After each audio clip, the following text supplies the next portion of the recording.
Bonsoir à vous tous et à vous toutes. Vous allez bien ce soir? Ça va? Même si ça ne va pas, c'est pas très grave parce que j'ai un message pour vous ce soir. Vous avez vu déjà le titre La foi dans la vie, la foi qui change le cours de la vie. Et peut-être déjà le titre vous interpelle un peu en disant, mais pasteur Denis, il ne faut pas avoir la foi dans la vie, il faut avoir la foi en Jésus. Mais lorsque je dis la foi dans la vie, c'est que la foi doit être présente au cœur de notre vie. La Bible nous dit quoi? Mon juste vivra par la foi. Donc la foi, ce n'est pas une mesure d'urgence, ce n'est pas une trousse de premiers soins, ce n'est pas une roue de comment je sais pas comment on dit ça ici, ou une bouée de sauvetage, ou une roue de secours. C'est quelque chose qui doit faire partie de notre vie. Évidemment, dans les moments difficiles de la vie, on a besoin davantage de la foi. Et ce soir, ce message, c'est un message d'espoir pour vous qui vivez des moments difficiles, où vous n'arrivez pas à dénouer telle ou telle situation dans votre vie. Je sais que souvent on me présente comme psychothérapeute, mais mon cœur n'est pas un cœur de thérapeute, bien que je le suis. Mon cœur est un cœur de pasteur. Donc, mon intérêt, mon intention, ma passion, c'est d'aider les brebis du Seigneur à tirer le meilleur parti de la vie sur terre. Et dans les circonstances réelles de cette vie, parce que vous savez, tout comme moi, que la vie n'est pas facile. Elle est parsemée à la fois de défis, mais aussi d'embûches et parfois, évidemment, d'épreuves qu'on aimerait, comme croyants, parfois avoir une divine immunité contre les difficultés et les soucis, mais malheureusement, on est sur terre, on n'est pas au ciel. Hein? Vous êtes d'accord avec moi? Donc, on est confronté aux conditions réelles de la vie. On va jeter un regard sur une histoire que vous connaissez bien dans le Nouveau Testament. Un épisode de la vie de Jésus qui va illustrer ce que la foi peut faire dans la vie de quelqu'un qui est confronté à un problème qui lui apparaît comme insoluble. On va tenter de comprendre comment cette personne a réussi à dénouer l'impasse dans laquelle elle se trouvait depuis de nombreuses années. On va approfondir le facteur qui a permis à cette personne de littéralement changer le cours de sa vie. Littéralement, à sa rencontre avec Jésus, sa vie a basculé de ce que j'appelle du bon côté de la vie.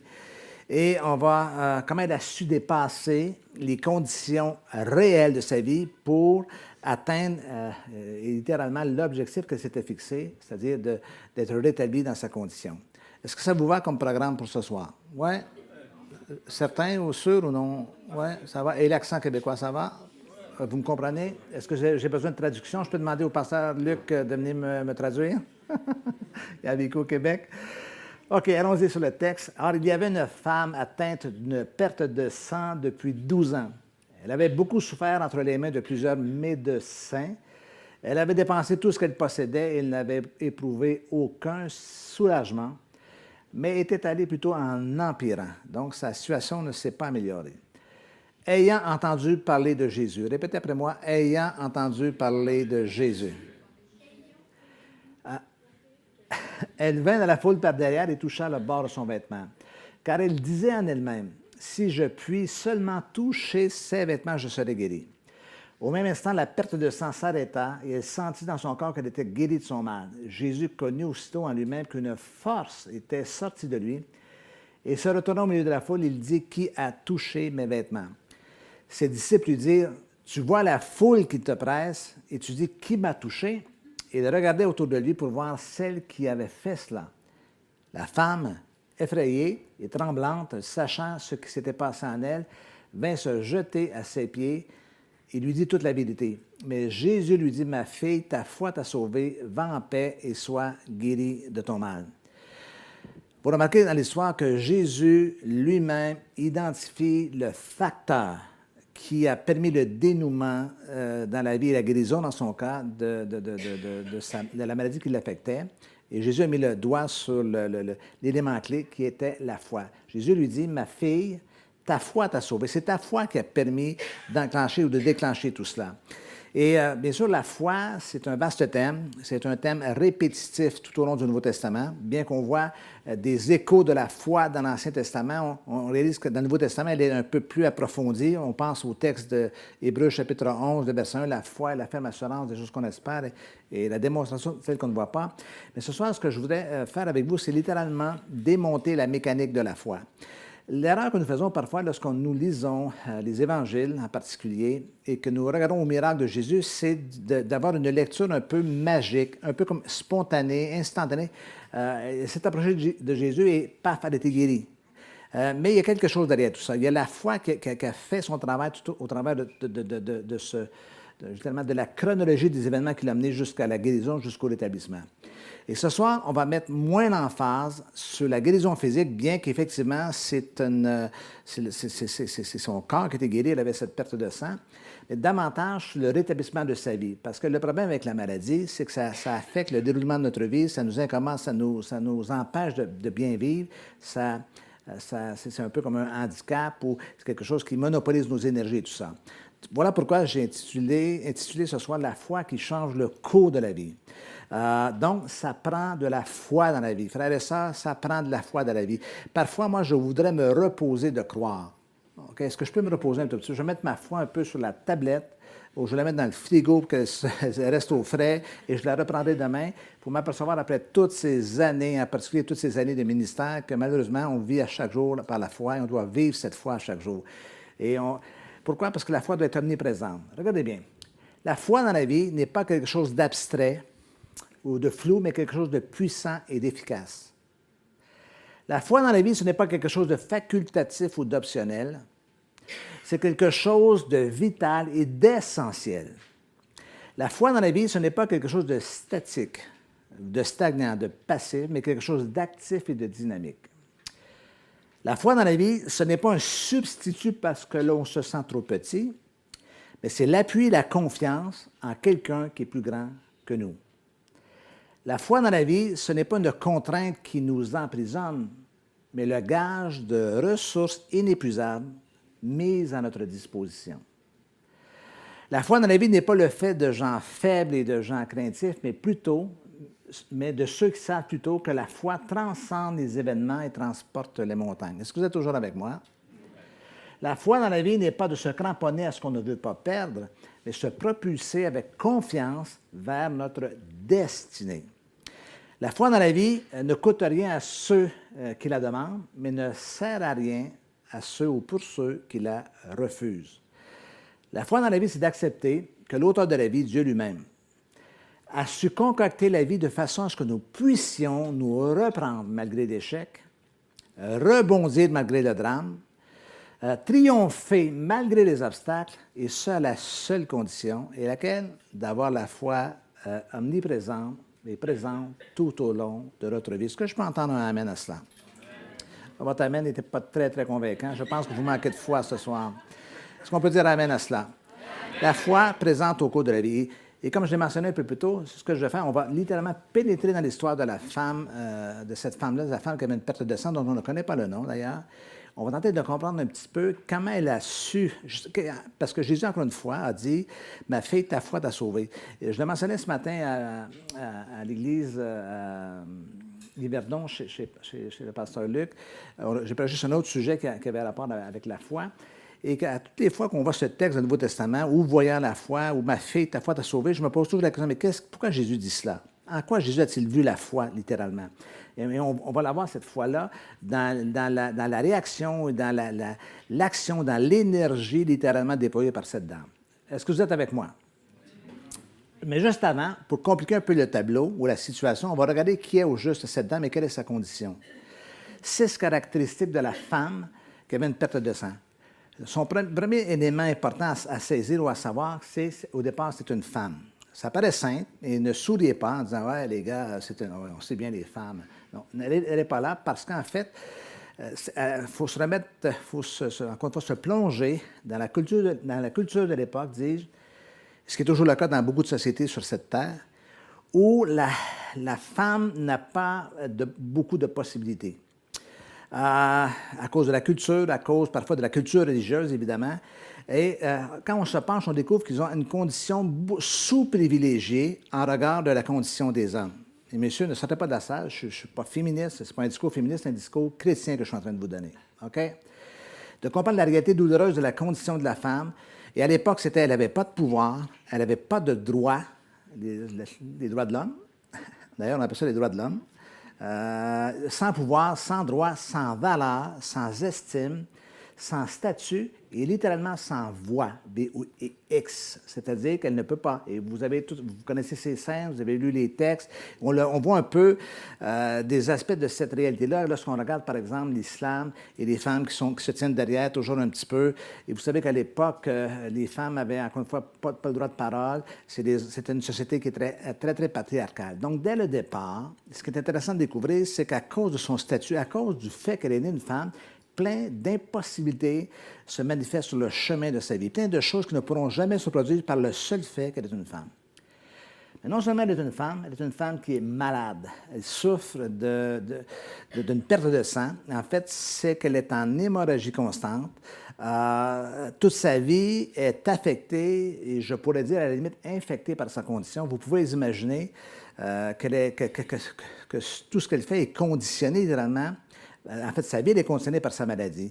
Elle doit, encore une fois, vivre une vie dont le déroulement est affecté et plein de choses qui sont de l'ordre de l'impossibilité pour elle à cause de sa maladie. Mais non seulement elle est une femme malade, mais elle est aussi honteuse. Et peut-être vous posez la question pourquoi j'utilise le terme honteux ou cette émotion particulière. Parce que ce type de maladie, dans la culture de l'époque, la culture religieuse de l'époque, faisait en sorte qu'elle était mise de côté. Le vrai terme en français, c'est ostracisé. C'est vraiment rejeté, mis de côté, tenu à l'écart, repoussé. Pourquoi? Parce que c'est un peu, même davantage plus qu'une condition d'une personne qui peut être handicapée, c'est qu'à l'époque, dans cette société immensément religieuse, ils avaient tendance à tout spiritualiser. Et si vous allez voir dans le livre des chroniques, vous allez apercevoir que ceux qui avaient une perte de sang, une maladie comme elle, étaient considérés comme impurs. Donc, les gens criaient « c'est la femme impure, c'est la femme impure ». Essayez de vous imaginer que non seulement vous avez à vivre avec la maladie, mais en plus, les gens vous repoussent, ils vous rejettent parce que vous êtes malade. Est-ce que j'ai demandé à être malade, moi? Est-ce que j'ai demandé à vivre cette maladie-là? Et c'est une maladie qui était relativement répandue à l'époque, mais encore une fois, dans tout cet univers un peu religieux, elle est considérée comme impure, comme si Dieu l'avait rejetée, comme si Dieu l'avait mise de côté, comme si c'était une malédiction dans sa vie. Et croyez-moi, quand les gens pensent selon cette forme de conception, ils en profitent. Vous savez qu'au nom de Dieu, c'est incroyable ce qu'on peut faire aux autres. Ouais? Sans que Dieu en soit responsable. Voilà pourquoi je dis qu'elle est honteuse. Et la honte, c'est une émotion profondément pénétrante. Moi, j'appelle la honte le cancer de l'âme. La peur, elle se définit relativement bien. La culpabilité se définit relativement bien, mais la honte, elle est plus subtile. La honte est à la nature humaine ce que l'eau est à une éponge. Vous ne la voyez pas. À moins de presser l'éponge, vous ne savez pas qu'elle est là. Donc, littéralement, à moins que quelque chose se manifeste dans la vie de la personne, elles sont honteuses. En anglais, on dit shame-based. Les personnes sont honteuses. C'est cette émotion, ce sentiment qui lui dit « tu es rien, moins que rien » et n'imagine jamais un jour être plus que ce que tu es en ce moment, qui est rien. Donc, c'est l'émotion qui est lourde comme le plomb. Quelqu'un a dit un jour, la honte, c'est l'émotion qu'éprouverait une chenille quand tous ses amis se changent en papillon et elle reste une chenille. Vous voyez l'image? C'est un peu ça la honte. Donc, cette femme-là, elle est honteuse. Elle est mise de côté. Encore une fois, sa vie, elle est affectée. Plein de choses qu'elle ne pourra jamais faire. Vous imaginez une vie sans rêve, sans désir, parce que moi, je suis malade. Et voilà. Quatrièmement, c'est une femme qui est épuisée. Le texte nous dit qu'elle avait souffert entre les mains de nombreux médecins. Bien sûr, c'est une femme qui était active. Elle est partie à la recherche d'une solution à son problème, d'un remède à sa vie, pour sa guérison, effectivement. Mais elle se trouve épuisée, à bout de force. J'ai noté que dans mes recherches que les théologiens mentionnaient, ou les historiens, que c'était un problème assez répandu à l'époque. Et il y avait toutes sortes de remèdes d'époque, les toniques, les potions. Il y avait même un remède, c'est de transporter des cendres d'œufs d'autruche dans un sac de toile l'été. Il paraît que c'est très efficace, ils annonçaient ça à la télé à l'époque. Il y avait aussi porter sur soi du maïs recueilli dans du fumier d'ânesse blanche. OK? Mais cela, c'était moi. En fait, pourquoi je vous raconte ça? Parce que quand on est malade et qu'on souffre de quelque chose, il y a plein de charlatans autour de nous qui nous proposent toutes sortes de remèdes. Et moi, vous savez, je le vis, vous ne voyez pas en ce moment, mais j'ai un petit problème avec de peau, moi, qui s'appelle le psoriasis. OK? Et dès que je donne une conférence où je prêche et qu'une dame qui voit, ah, t'as vu le frère, il a quelque chose et tout ça. Et il me propose, si vous savez, la panoplie de remèdes que j'ai pu prendre dans ma vie, et c'était certain. Je vais au Mexique, eux, c'est à l'Ouest. Il y en a qui m'ont proposé même de me frictionner avec du rhum. D'autres m'ont dit d'aller me baigner dans la mer morte. Et j'ai demandé s'ils étaient prêts à financer mon voyage jusqu'à la mer morte, mais là, ils ne sont pas prêts. Je ne sais pas si à toi je racontais ou à qui je racontais. Je suis allé à Nice et j'ai une amie là-bas qui est pharmacienne. Elle m'a dit, je vais te faire rencontrer de la meilleur dermatologue de la région. J'ai mangé des écales de poisson dans des comprimés. Ça sentait de poisson. D'où tu sors? Tu me fais penser à Jonas. Sors-tu du ventre de la baleine ou quoi? La réalité, c'est... Vous voyez? Et à un moment donné, on devient même moralement épuisé de tout ce que les gens nous proposent à travers tout cela. Il y a toujours, en Martinique, c'est du miel avec une espèce de gelée royale. Chez un apiculteur chrétien qui me dit ça. Avec ça, c'est certain que tu es guéri. Et morale de l'histoire, eh bien, j'ai encore mon petit psoriasis. La seule chose qui me guérit, c'est quand je vais au soleil, à la plage, à la playa, OK, où là, je peux profiter un peu du soleil de la mer. Et donc, mais maintenant, je ne suis pas épuisé et je ne suis pas dans la condition de cette dame-là. Mais juste pour vous illustrer un tout petit peu, et qu'est-ce qui arrive quand tous ces gens, tous ces charlatans te proposent des choses, c'est qu'à chaque fois, ça coûte quelque chose. Et le texte nous dit qu'elle s'est retrouvée fauchée. Et quand tu n'as plus d'argent, tu n'as plus rien, les gens ne peuvent plus rien retirer de toi. La Bible dit qu'elle avait dépensé tout ce qu'elle avait, mais là, tu te retrouves à la limite du désespoir. Là j'ai plus de porte de sortie, j'ai plus de moyens, j'ai plus de ressources, j'ai plus de possibilités. Est-ce que vous croyez que ça va mal pour cette dame? Oui, hein? Et le dernier point, le sixième point, c'est qu'elle est désespérée. Elle est désespérée. Aucun soulagement. Mais au contraire, sa vie avait empiré. Donc, ça va très mal. Ça va très mal à sa condition. Et sa condition aurait pu rester comme cela pendant bien longtemps, à moins jusqu'au jour où il s'est passé quelque chose dans sa vie. Et encore une fois, elle aurait eu le choix de se résigner, de baisser les bras, de jeter l'éponge, de tout abandonner, de tout laisser tomber. Mais il est arrivé quelque chose. Elle a entendu parler que Jésus passait par là. Et maintenant, on va y aller dans cette dimension. 7 caractéristiques de la foi qui changent le cours de la vie. 7 choses que cette femme a fait, qui a amené, qui l'a non seulement a amené, mais l'a mené ou l'a amené vers le dénouement de sa situation. Est-ce que vous êtes avec moi? Vous êtes prêts à écouter? Et je crois que vous pouvez appliquer ça dans votre vie, évidemment, parce que je vais y aller de façon assez pratique. Première caractéristique de la foi, une foi qui perçoit les opportunités. Le texte dit « ayant entendu parler de Jésus ». Maintenant, regardez-moi. Il y a une information qui s'est propagée dans le village où elle était sur Jésus. Et maintenant, on ne sait pas ce qu'elle a entendu concernant Jésus. On peut s'en douter, parce qu'à partir du moment où elle a entendu parler de Jésus, elle a enclenché un plan, si vous me permettez, un plan de match. OK, ça, c'est ma chance, ça, c'est l'occasion, et je vais la saisir. C'est ce qu'on appelle penser en termes, percevoir les opportunités. Elle entend parler de Jésus et cette information est arrivée jusqu'à son oreille et a commencé à faire sens à l'intérieur d'elle. OK? C'est toujours le cas, d'ailleurs, avec tout ce qu'on entend dans la vie. Ça résonne à l'intérieur de soi. Et voyez un peu ce qu'elle a perçu, ce qu'elle a entendu de Jésus comme étant une semence qui s'est déposée dans son cœur, qui commence un peu de levain, fait lever toute la pâte. D'accord avec moi? Quelque chose a commencé à travailler, quelque chose a commencé à fermenter à l'intérieur de soi. Ayant entendu parler, elle a juste entendu parler de Jésus et cela a éveillé quelque chose à l'intérieur d'elle. Ah oui, Jésus? J'ai entendu parler de lui. Je ne sais pas si dans la chronologie des évangiles, Bartimée avait été guéri ce jour-là. Je ne sais pas si elle avait entendu parler de celui qui avait la main sèche, mais à quelque part, elle s'est dit, probablement que ma solution, c'est Jésus, mais il faut que je me rende jusqu'à lui. Elle entend parler de Jésus. Regardez bien, le danger dans la vie est le suivant.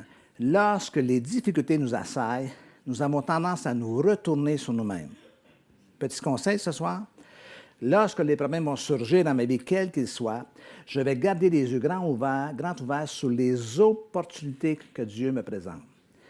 Regardez-moi physiquement. quand on ploie sur les problèmes, d'ailleurs, vous entendez l'expression ployer sous. Donc, on s'imagine que physiquement, c'est un peu comme ça. Enfin, donc, quand on est confronté à des problèmes qui nous apparaissent comme insurmontables, on entre à l'intérieur de soi. On commence à s'inquiéter, on commence à se soucier, on commence à... Et là, tellement, on se retourne. Maintenant, si lorsque je suis retourné vers moi comme ça, est-ce que vous croyez en ce moment que je peux voir des opportunités? La seule chose que je vois, c'est le plancher et mes souliers. D'ailleurs, mes souliers, il faudrait que je... Ouais. Est-ce que vous comprenez? Et c'est là qu'on ne voit pas les opportunités. Mais le conseil que je vous donne, c'est gardez les yeux grands ouverts. Ne désespérez pas, ne vous résignez pas, mais soyez ouverts à la possibilité qui va se présenter à vous. Ça m'amène au deuxième point. Une foi qui pense possibilité. Une foi qui pense, mais qui pense en termes de possibilités. Je vais vous annoncer une chose ce soir. Vous avez tous un cerveau. OK? Bon, certains, on ne sait pas trop ce que ça contient, mais peu importe. Il y a quelques mois de cela, je suis allé changer mes verres.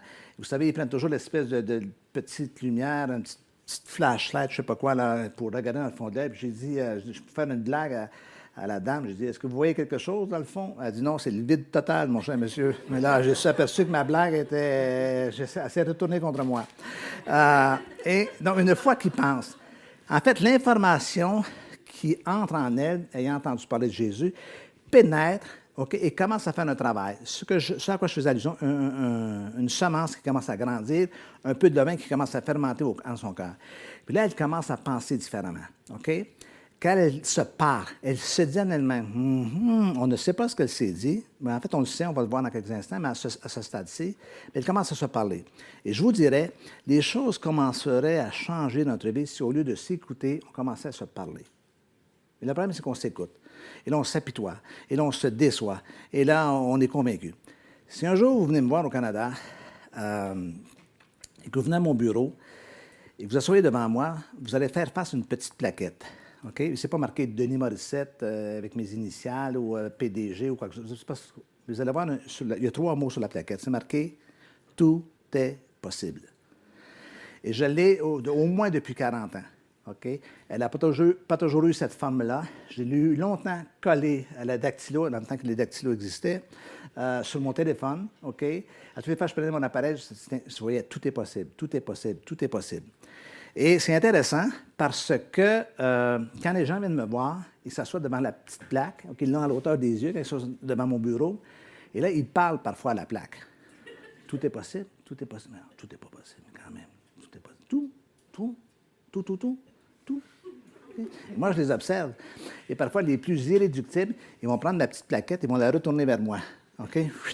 Comme si tout l'enjeu, tout le poids du dénouement de leur vie, de leur difficulté, c'était... Puis moi, je la retourne vers eux. OK?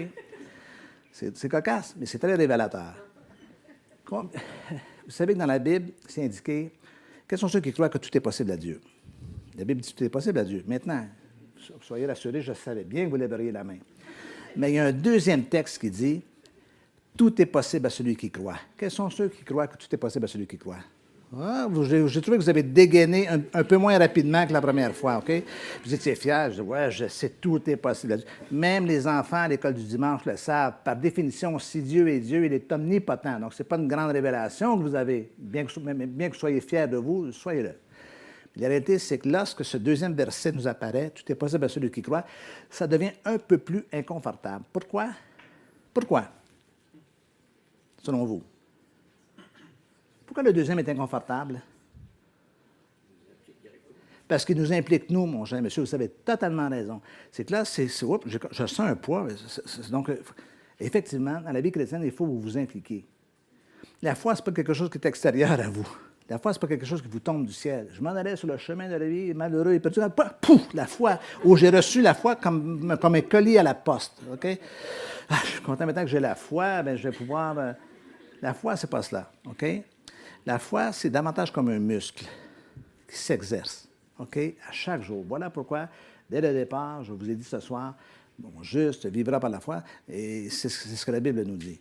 Donc, pourquoi j'utilise le thème « Tout est possible » ? Parce qu'il y a des gens qui pensent en termes de possibilités dans la vie et il y a des gens qui pensent en termes d'impossibilité. En anglais, on dit « possibility thinking » ou impossibilité. En fait, c'est juste ici que ça se joue. C'est seulement ici que ça se joue. Si je ne crois pas que c'est possible, mais je ne fais rien parce que je ne crois pas que c'est possible. Mais moi, parfois, j'aime, et je vais vous déstabiliser quelques instants, je crois que c'est important parfois d'avoir un divin doute. On a dit, pasteur Denis, un divin doute, ça ne se dit pas. Vous ne pouvez pas mélanger divin et doute. Là. Dieu ne doute jamais. Non, non, suivez-moi bien. Avant de me juger, là, écoutez-moi. Parfois, on a des convictions mal placées. Je suis convaincu que je ne m'en sortirai jamais. Je ne m'en sortirai jamais. Je suis convaincu que c'est impossible. Et là, à ce moment-là, vous avez besoin d'un divin doute. Pourquoi? Pour douter de votre fausse conviction. Est-ce que vous me suivez? Vous dites, écoute, et si c'était possible? Ça m'arrive jamais à moi. Et si ça vous arrivait à vous? Ou pourquoi ça ne pourrait pas vous arriver à vous? Là, vous avez un divin doute sur votre fausse conviction. Et vous savez que les gens dans la vie échouent, non pas parce qu'ils sont vaincus, mais parce qu'ils se croient vaincus. Ils abandonnent, ça y est, OK, jettent l'éponge, ils lâchent tout et tout ça. Mais en fait, ce qu'ils devraient faire, c'est commencer à croire davantage, à activer leur foi. OK. Mais vous savez, parfois, on a tellement peur que la peur vient contrecarrer la foi. On a tellement peur que ça ne se réalise pas, qu'on ne fait rien. Et vous savez ce qui se passe? Ça ne se réalise pas. On dit, bien, je savais que ça ne marchait pas, mais vous n'avez rien fait pour que ça marche.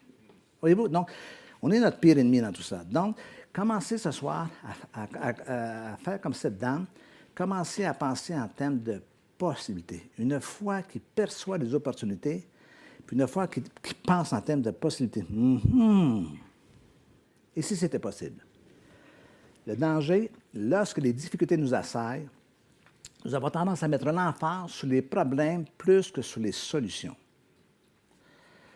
Quels sont ceux qui sont mariés ici? Levez la main.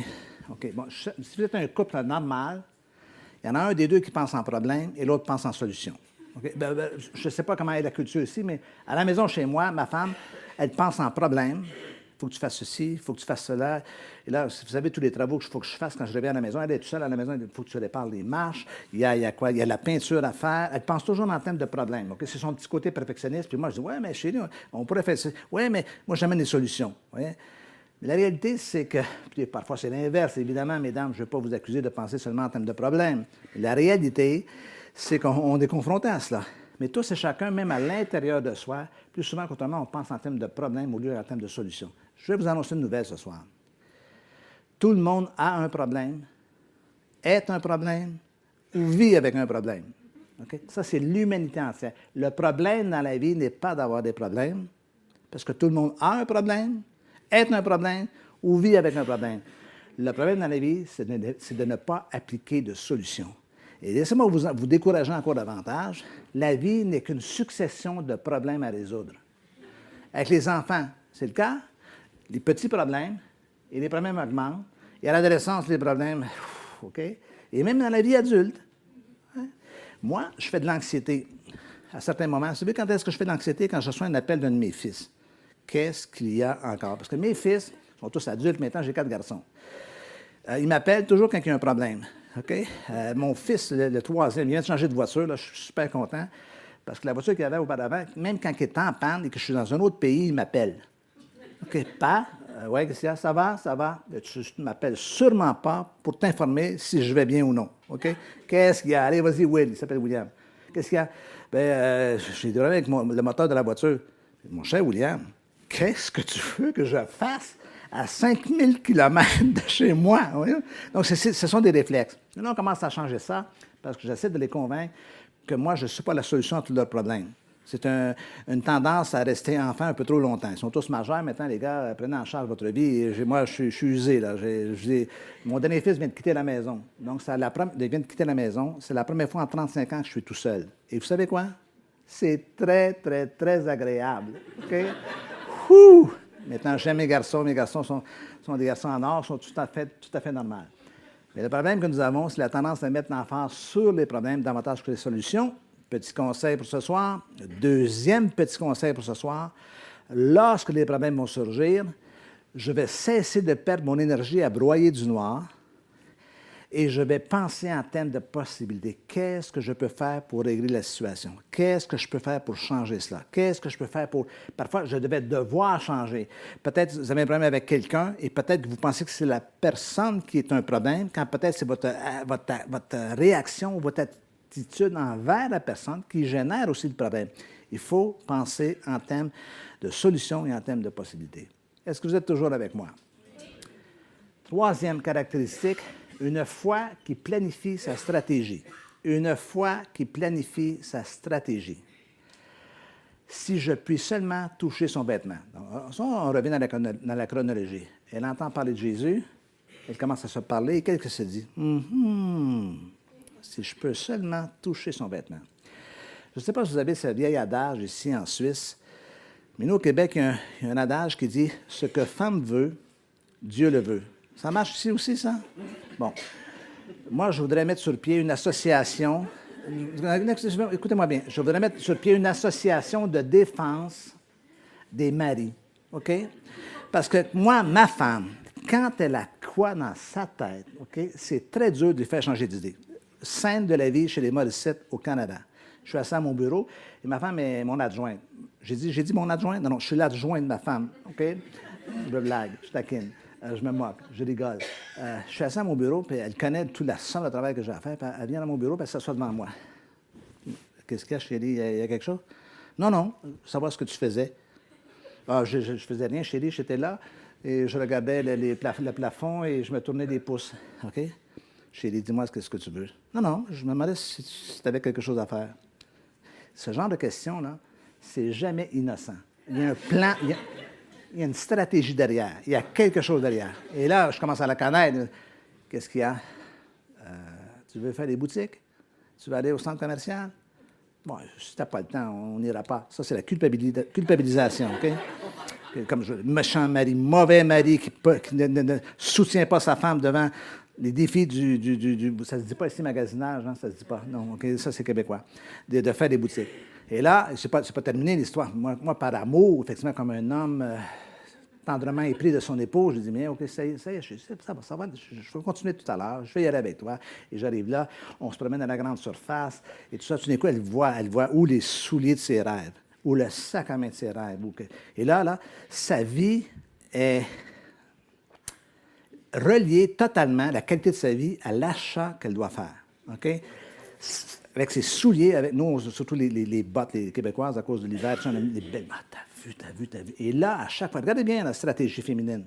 Et là, je dis, chérie, vas-y, fais-toi plaisir. On a une seule vie à vivre, profites-en, t'es capable, vas-y. Et là, elle ouvre son sac à main, elle cherche son porte-monnaie, et qu'est-ce qu'elle s'aperçoit? Qu'elle n'a pas sa carte de crédit dans son porte-monnaie. Okay? Est-ce que je suis le seul à qui ça arrive, tout cela? OK? Elle a dit, oups! J'ai pas. Est-ce que vous êtes capable de m'imaginer à la boutique? Excusez, madame, annulez la vente. Ma femme, elle reviendra demain avec sa propre carte de crédit. Moi, je refuse de payer pour elle. Okay? Ça ne se fait pas, tout ça. OK? On se retrouve piégé. Chaque femme a toujours une stratégie. Honnêtement, je rigole avec tout cela, mais moi, je trouve que j'ai une admiration pour cela.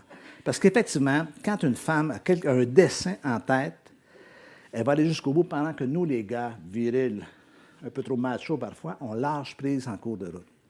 Cette femme, elle avait une stratégie. OK. Comment faire pour régler mon problème si je puis seulement toucher son vêtement? Et vous savez que c'est une femme de son époque et de sa culture. Elle sait qu'elle ne peut pas toucher Jésus. Elle sait, parce que le côté impur, de femme impure, elle le sait, elle est aussi prisonnière de cette conception. Elle subit comme victime, mais elle est aussi fait partie prenante de cette culture de l'époque. Donc, elle planifie sa stratégie. Danger. Lorsque les difficultés nous assaillent, nous avons tendance à démissionner et à tout laisser aller à la dérive. Ça y est, je laisse tout tomber. Petit conseil pour ce soir. Lorsque les problèmes vont surgir, je vais élaborer une façon de mettre ma foi en œuvre de façon pratique et de façon concrète. Hein? Pratique et concrète. Quittez simplement la réflexion. Commencez à planifier quelque chose. Comment je vais faire? Et priez Dieu qu'il vous inspire dans des choses que vous pourriez faire pour corriger la situation. Ne remettez pas toujours les choses entre les mains de Dieu. Seigneur, tu peux t'arranger avec ça. Seigneur, montre-moi ce que je dois faire. Qu'est-ce que je dois faire? Montre-moi où ouvre une porte. Montre-moi où je dois aller. Vers quelle ressource je dois m'adresser. Montre-moi la façon de régler la situation. Une foi qui planifie sa stratégie. Une foi qui perçoit des opportunités. Deuxième fois, une foi qui pense en termes de possibilités. Et trois, une foi qui planifie sa stratégie. Quatrième caractéristique de la foi, une foi qui poursuit un but. Si je puis toucher seulement son vêtement, je serai guéri. Maintenant, il y a une petite subtilité dans le texte ici. Le but qu'elle poursuit n'est pas de toucher Jésus. Le but qu'elle poursuit, c'est d'être guérie. Okay? C'est pas si je peux seulement toucher Jésus. Ah, j'ai touché, je suis super content, j'ai touché aux vêtements de Jésus. Non, non, non, non, non, ça ne suffit pas. Son but est clairement défini. Je serai guéri. Et regardez, dans la séquence, si je puis toucher son vêtement, je serai guéri. Ce n'est pas peut-être que je serai guéri, ce n'est pas j'espère être guéri, je serai guéri. Cela fait partie de son plan de marche, de cette réalité auquel elle a fait face. Donc, elle pense, elle perçoit, elle pense, mais elle planifie, mais elle poursuit un but clairement défini. L'objectif est clairement défini dans sa vie. Je sais ce que je veux et je vais prendre le moyen pour atteindre la cible, pour atteindre mon objectif. Petit conseil, petit danger plutôt, lorsque les difficultés demeurent, nous avons tendance à agir sans but, ni direction et laisser tout aller au hasard. Laisser tout aller. Advienne que pourra. Si c'est la volonté de Dieu. Vous voyez que dans ce texte, il ne se pose pas la question. Cette question de la volonté de Dieu, ça devient parfois tellement compliqué. Moi, vous savez, je viens de cette culture. Est-ce que tu es certain que c'est la volonté de Dieu? Peut-être que tu es à côté de la volonté de Dieu. Peut-être que ce n'est pas le temps de Dieu pour la volonté de Dieu. Puis tu as la volonté parfaite, tu as la volonté imparfaite, tu as la volonté première, tu as la volonté secondaire. Maintenant, on ne sait plus ce que Dieu veut. C'est quoi la volonté de Dieu? C'est ce que Dieu veut. Point final. Et ce que Dieu veut pour moi, c'est ce qui est bon, agréable et parfait. C'est ce que l'apôtre Paul nous dit dans Romains chapitre 12. Donc, arrêtez de vous compliquer la chose avec tous ces concepts-là. C'est souvent une façon de garder les gens passifs, paralysés, sans que jamais rien ne se produise dans leur vie. Petit conseil, lorsque des problèmes surviennent, je vais m'arrêter, prier et découvrir ce que je veux réellement. Qu'est-ce que vous voulez au juste? Qu'est-ce que vous voulez au juste? Et c'est ça qui est important. Parce que parfois, on est toujours dans cette espèce de zone un peu floue, on n'ose pas, on ne définit pas les choses. Je le vis, moi, comme prédicateur. Je fais un appel, les gens avancent. Vous voulez que je prie pour vous, mon frère? Oui, pourquoi? Ben, écoutez, ce que Dieu a pour moi. Mais vous, qu'est-ce que vous voulez? Bien, tout ce que Dieu a pour moi. Ça ne vous dit pas d'être un peu plus précis, de définir les choses? Si vous... Quand Jésus a guéri Bartimée l'aveugle, il lui a posé la question, que veux-tu que je te fasse? Que veux-tu que je fasse? Est-ce qu'il a répondu clairement ou non? Bien, je voudrais quelques pièces de monnaie, là, parce que je fais le monde. Non, non. Que je vois, Seigneur. Et parfois, parfois lié à notre éducation, parfois lié à notre milieu, nous n'osons pas dire les choses de façon claire. Nous n'osons pas nous fixer un objectif clair et précis et nous passons à côté de la solution, ou du moins de la résolution de notre situation. Une foi qui poursuit un but. Elle se dit en elle-même, si je peux seulement toucher son vêtement, je vais être guéri. Je sais que je vais être guéri. Cinquième caractéristique, une foi qui passe à l'action. Elle vint dans la foule par derrière et toucha le bord de son vêtement. Maintenant, regardez-moi ça un instant. La femme, imaginons quelques instants que toutes ces premières étapes, avant l'étape 5, elle est à la maison, elle est assise à sa table, OK? Elle réfléchit, elle se dit, Jésus va passer par là. Ah, c'est triste, je ne peux pas y aller, je ne peux pas rien faire, je n'ai pas le choix, je suis un peu. Parce que vous devez comprendre qu'à l'époque, la femme qui était un peu, tout ce qu'elle touchait devenait un peu. La table où elle est appuyée, la chaise sur laquelle elle est assise, le lit dans lequel elle dort. Voilà pourquoi les gens ne voulaient pas. Personne. On se tient loin d'elle, là. On n'y touche pas. Il ne faut pas qu'elle nous touche. Mais tout le temps qu'elle est à sa table, en train de réfléchir, je l'imagine comme ça, puis elle commence à penser en termes de possibilités, à développer sa stratégie. Je vais passer par ce lit, je vais passer par cela, OK? Et tout ce temps-là, c'est super. C'est une très, très belle réflexion. Mais elle peut passer sa vie entière à planifier une stratégie, à penser, à réfléchir sans que ça ne change rien, sans que cela ne change rien. Pourquoi? Parce que tout ça se dénoue dans l'action. Il faut un jour ou l'autre passer à l'action. La manifestation ou la concrétisation de la foi, c'est dans la réalité extérieure, c'est dans l'action. La réflexion précède l'action, mais ne change rien. Maintenant, il faut réfléchir, elle a fait le travail, mais si le travail s'arrête à la 4e étape, elle ne passe pas à la 5e étape, rien ne va changer dans sa vie. Est-ce que vous me suivez? Rien ne va changer. Et c'est le cas pour certains d'entre vous, peut-être. Vous êtes assis à la maison, vous êtes en prière dans votre chambre, la porte fermée, vous réfléchissez, tout ça, mais vous ne bougez pas. Pourquoi vous ne bougez pas? Parce que vous avez peur que ça ne se réalise pas. Mais ça ne se réalise pas, pourquoi? Parce que vous ne bougez pas et vous ne faites rien. Mais le jour où votre foi va grandir à l'intérieur de vous, vous allez avoir cette liberté de passer à l'action et vous ne vous préoccuperez pas des impossibilités, mais de tout ce qui va se poser dans votre vie. Et croyez-moi, ce soir, je n'ai pas devant vous une pensée magique. C'est des choses que j'ai expérimentées et réalisées dans ma propre vie, confrontées à des obstacles. Puis vous savez, nous, les pasteurs, on n'a pas une divine immunité non plus, hein? On n'est pas plus proche du trône de Dieu que vous, hein, et que Dieu nous répond directement, nous, à partir d'un téléphone rouge comme Trump et Poutine. Ça marche pas comme cela, là, OK?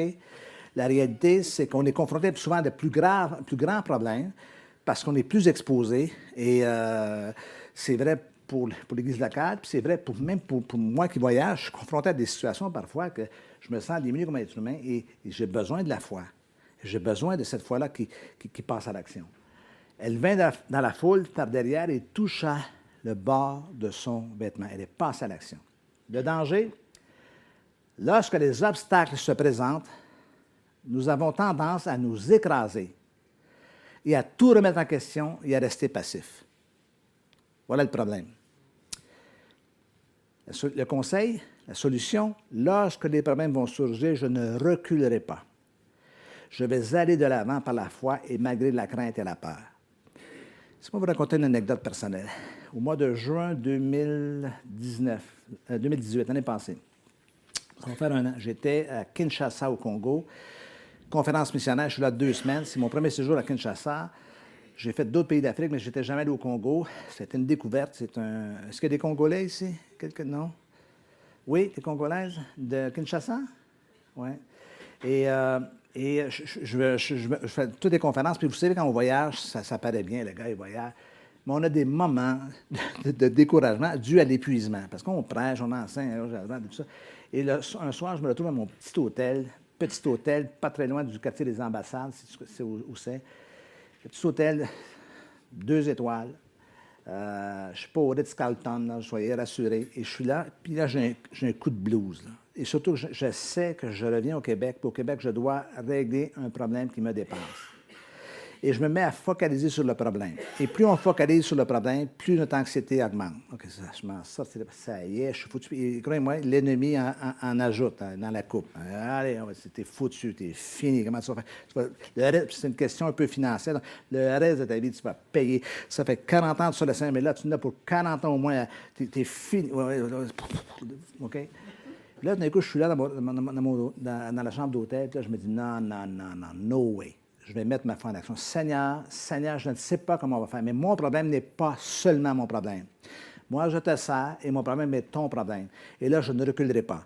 Donc, j'ai commencé à vraiment repenser différemment, positivement, en termes de possibilités. Seigneur, tu vas me trouver une solution, tu vas m'aider à tout cela.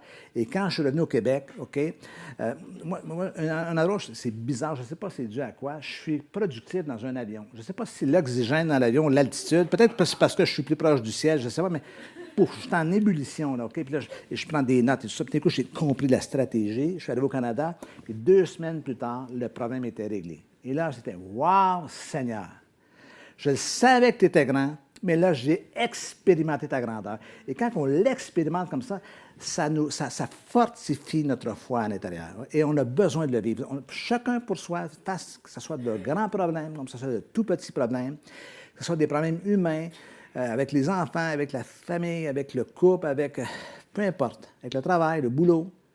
Mettez Dieu à l'épreuve dans un contexte comme ça. 6e, une foi qui persévère. Tu vois la foule qui te presse et tu dis « qui m'a touché ». Maintenant, j'utilise ce texte parce que c'est très révélateur. Ce sont les disciples qui disent ça. Jésus dit « Ah, j'ai senti une force qui est sortie de moi. Quelqu'un m'a touché. » Les apôtres disent Seigneur, regarde la foule, là. Tu ne peux pas poser la question, Seigneur, pourquoi qui m'a touché? Il y a la foule autour. Mais Jésus savait que le toucher qu'il avait senti, c'est le toucher de la foi. Et ce qui est intéressant de comprendre, c'est que ça veut dire que la femme a été confrontée à un obstacle majeur qui s'appelait la foule. OK. Son plan est à la maison, elle descend les escaliers en courant. Elle dit, je sais, Jésus passe en bas. Et là, elle est confrontée à la foule. Et comment je vais faire pour toucher? C'est beau de confesser, je vais toucher le vêtement. Il faut que je me rende jusqu'à Jésus quand même. Et la foule, elle est là. Même aujourd'hui, j'ai parlé à beaucoup de mes collègues pasteurs. J'ai posé la question, la femme qui a touché Jésus, comment elle a fait? Est-ce qu'elle a bousculé la foule? Hey, tassez-vous, je me rends jusqu'à Jésus. Allez, poussez. Hey, peut-être qu'elle a joué sur l'impureté. Je suis un peu, poussez-vous, je suis un peu. Je ne sais pas. Une foule, vous savez, c'est compact, une foule. Là. Essayez de frayer un chemin dans une foule, le Black Friday, je ne sais pas ce que vous avez ici. Il faut se rendre jusque-là. Hein? Je ne sais même pas. Ma théorie à moi, mais ce n'est pas une révélation, j'imagine qu'elle a dû y aller à genoux en passant comme ça, puis elle est allée toucher. Je ne sais pas comment elle a fait. Mais ce que je sais, c'est qu'elle s'est rendue. Mais ce que je sais, c'est que lorsqu'elle a été confrontée à l'obstacle, elle a dû persévérer.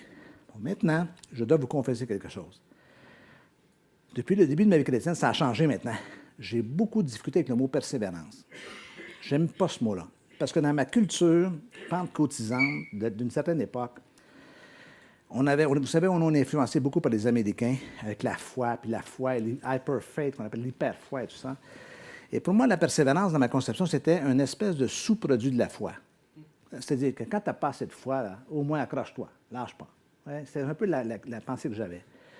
Il ne faut pas que tu lâches. Écoute, Dieu n'a pas répondu, mais persévère. Ouais, mais moi, je ne voulais pas persévérer, je voulais que Dieu réponde. C'est ce que je voulais, vous voyez? Et c'était latent à l'intérieur de moi. C'était pas que je parlais de cela à personne, mais c'est un peu la représentation intérieure que j'avais de la persévérance. Jusqu'au jour où je suis tombé sur ce texte dans Hébreu, où le texte dit « C'est par la persévérance qu'Abraham a obtenu la promesse, a vu la manifestation de la promesse, a obtenu la promesse. » Et là, j'ai eu la révélation. Paf! J'ai eu la révélation. Comment s'appelle Abraham? Ah, comment appelons-nous Abraham? Le père de la foi. Ah, si le père de la foi a dû persévérer pour avoir la promesse, combien de fois tu as raison? Maintenant, voici ma conception des choses. Trouvez-moi quelqu'un qui croit et je vais vous trouver quelqu'un de persévérant. Et amenez-moi quelqu'un qui est persévérant, je vais vous trouver quelqu'un qui croit, parce que les deux sont indissociables. La foi, ce n'est pas quelque chose de magique qui fait qu'on frotte la lampe d'Aladin, pouf, ça apparaît comme ça. Ça prend de la persévérance. Et cette dame-là, elle a dû persévérer pour se rendre jusqu'à Jésus malgré l'obstacle qui était devant elle. Donc, c'est là que la foi elle est mise à l'épreuve. Danger, lorsque les difficultés persistent, nous avons tendance à voir l'adversité comme une fatalité, l'obstacle comme une fatalité. Ah, ce n'était pas la volonté de Dieu. Au lieu d'une incitation, d'un incitatif à continuer et à aller de l'avant. Petit conseil pour ce soir, 6e petit conseil pour ce soir. Lorsque les problèmes persistent, je ne me laisserai pas abattre par les obstacles. Je ne me laisserai pas abattre par les obstacles, mais je vais persévérer et continuer à aller de l'avant. 7e et dernier conseil, 7e et dernière caractéristique plutôt de la foi, une foi qui produit un résultat. Ma fille, ta foi t'a sauvé. Parce que quand est-ce qu'on sait que la foi est efficace? Quand on a accès à un résultat, à une manifestation de cette foi-là. Lorsqu'on a vu le problème se régler, Dieu répond à la prière. Mais ce que j'aime dans ce texte, c'est que Jésus dit « Ma fille, ta foi t'a sauvé. Va en paix. » Il ne dit pas « Femme ». Il dit « Ma fille ». Donc, il y a quelque chose d'affectueux dans tout cela. Et je crois que la foi, ça fait plaisir à Dieu. Ce n'est pas la foi qu'on lui est agréable, hein, à Dieu.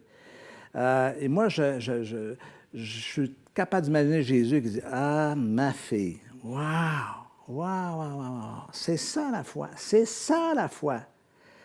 Ta foi t'a sauvé, ta foi t'a guéri.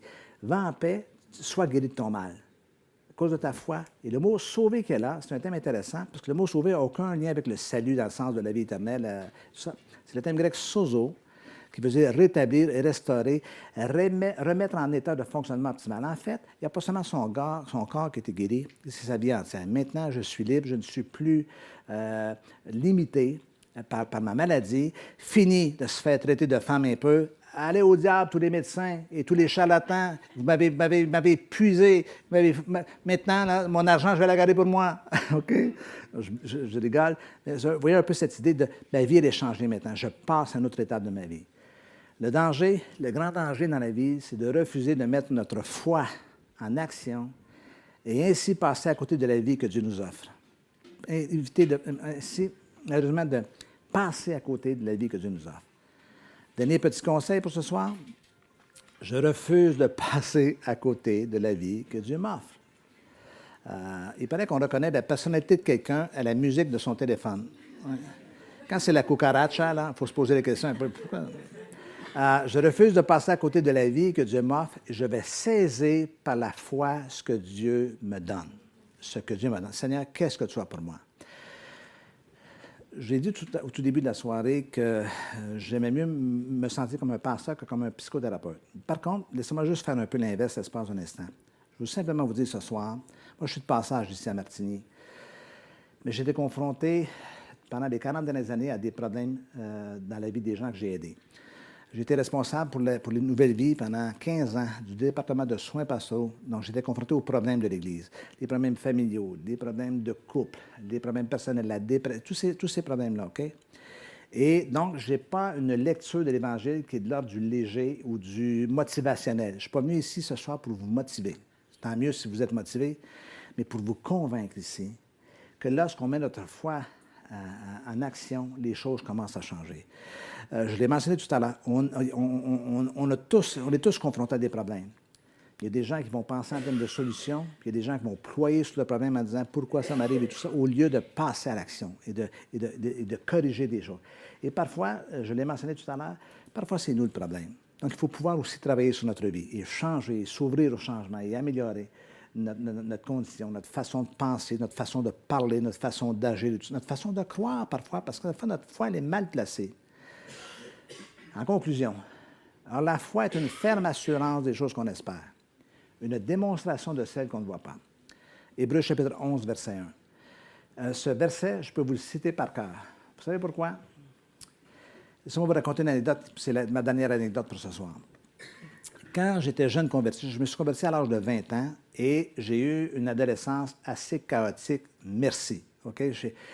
Comme converti, avant que le travail de transformation et de, vous savez, nouvelle version revue et améliorée se manifeste, j'étais un peu particulier. Puis, dans la première année de ma vie chrétienne, je ne sais pas par quel concours de circonstances, Dieu le sait, je me suis retrouvé moniteur dans un camp chrétien dans le nord du Québec, dans un super milieu, une colonie de vacances, OK?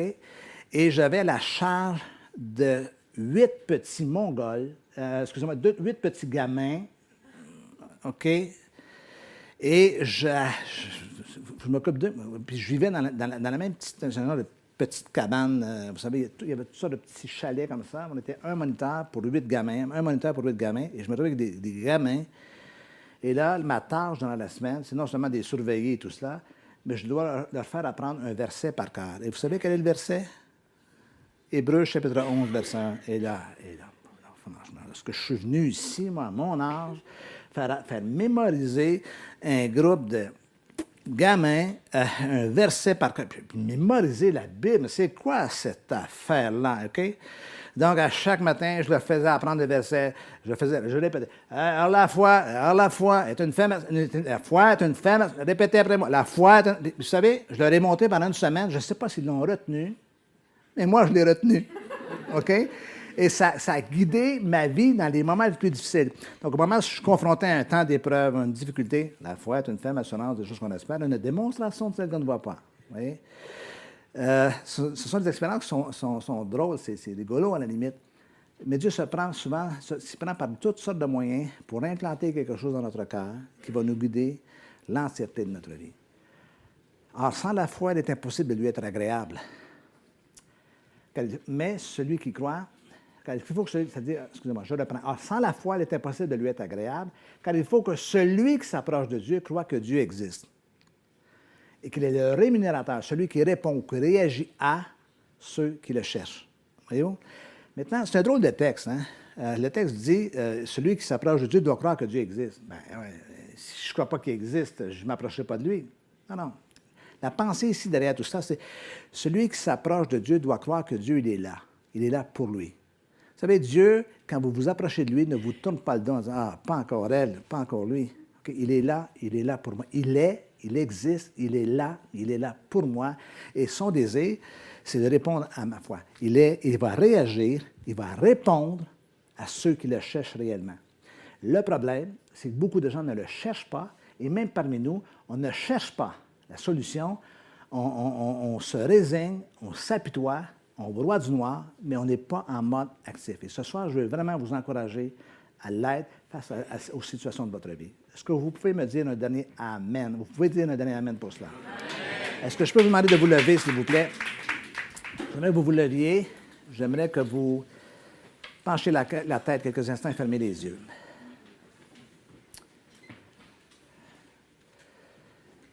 Frères et sœurs, je suis conscient, je suis capable d'être conscient, ou de m'imaginer plutôt, que vous êtes confrontés à des défis.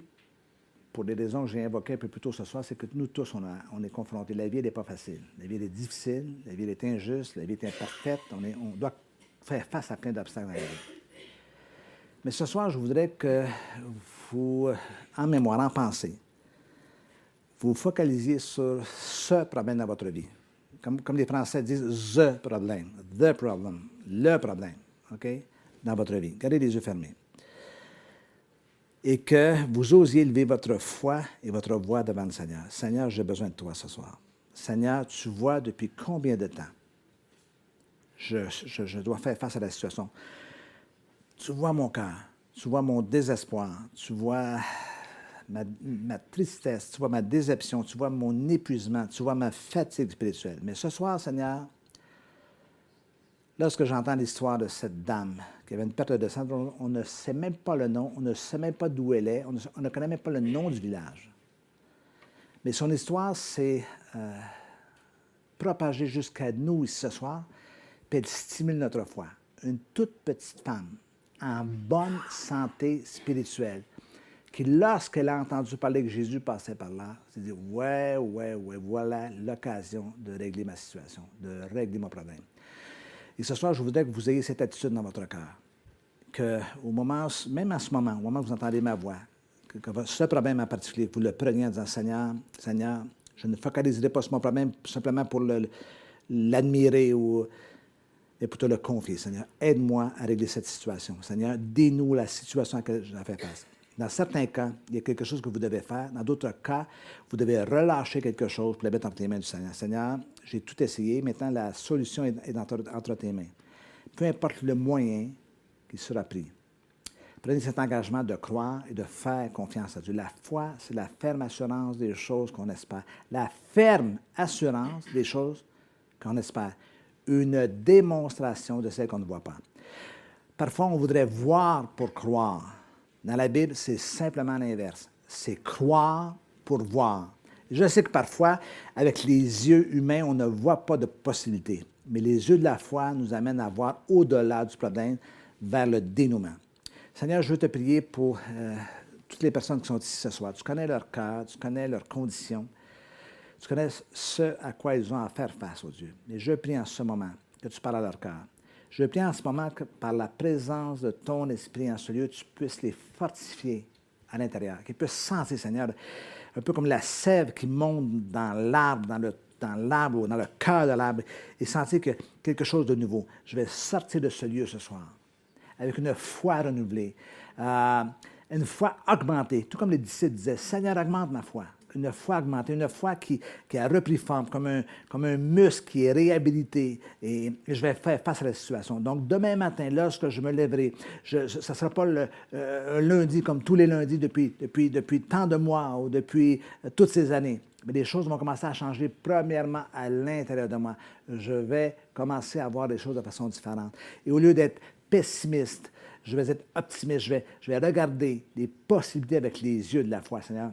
Et je prie que tu ouvres les portes pour ceux dont les portes doivent être ouvertes. Je prie que pour ceux qui, peut-être en ce moment, ont des difficultés au niveau de leur emploi, peut-être certains sont au chômage, et en ce moment-là, vous pensez à toutes les factures qui s'accumulent, vous pensez au loyer que vous devez payer à la fin du mois, et vous pensez à tout ça et vous êtes découragé, mais demain, vous vous levez et vous vous dites, non, non, non, non, non, je pars en ce moment, Seigneur. Tu n'es pas un Dieu qui se réjouit que je sois sur le chômage. Tu es un Dieu qui se réjouit du fait que je vais avoir un emploi qui va être bénissant pour moi, avec lequel je vais pouvoir combler mes besoins et combler les besoins aussi de ton Église, Seigneur. Voilà pourquoi j'ai besoin de toi, que ce soit le chômage, que ce soit toutes sortes de problèmes autres, dans la maison, à l'extérieur de la maison, peu importe. Seigneur, je mets ma foi en toi. Répétez après moi. Seigneur, je mets ma foi en toi. Évidemment que dans cette histoire, c'est Jésus la solution. Jésus a été sa solution et demeure notre solution. Mais la veuve, elle a dû faire quelque chose pour se rendre jusqu'à Jésus. Et Seigneur, ce soir, je ne resterai pas passif, mais je vais marcher par la foi et avancer par la foi et confronter tout ce que je dois confronter et affronter tout ce que je dois affronter par la foi afin de voir le dénouement. Une foi qui voit et qui perçoit aussi le résultat. Et tous ensemble, nous disons qu'il en soit ainsi. Amen, amen et amen. On peut dire gloire à Dieu ce soir? Alléluia, Jésus. Alléluia.